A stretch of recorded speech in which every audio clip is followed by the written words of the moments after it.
மேலும் ஒருத்தவங்க தலையில் பார்த்திங்கன்னா ஒரு ஆணுக்கோ இல்லை பெண்ணுக்கோ உச்சந்தலையில் ஒருத்தவங்க மேலேருந்து பார்க்கும்போது முடியை மீறி மண்டை பளிச்சுன்னு கண்ணாடி மாரி தெரியும்.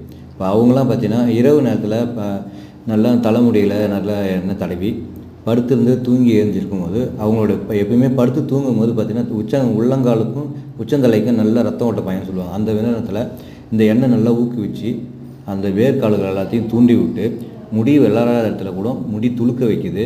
அது இல்லாமல் அடர்த்தியும் அதிகமாக்குறதுனால அந்த வழுக்கையை மறைஞ்சிடுது அப்படின்றத நிறைய பேர் சொல்லியிருக்காங்க, நான் பார்த்துருக்கோம்.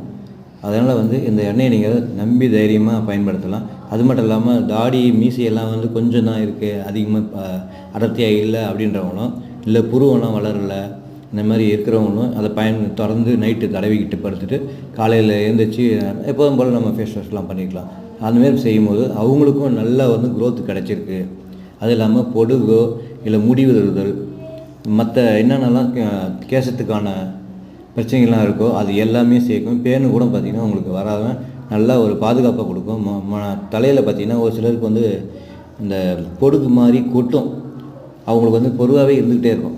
அப்புறம் சொரியாசிஸ் சொல்லுவாங்க தெரியுங்களா, அதுமாரி இருக்கிறவங்களுக்கு கூட இதை பயன்படுத்தி அந்த சொரியாசிஸில் இருக்கிற அரிப்பெல்லாம் சுத்தமாக நின்று இருக்கிறது இது ஒரு பெரிய ரிசல்ட் கொடுத்துருக்கு. நீங்களும் தைரியமாக பயன்படுத்தலாம். நன்றி.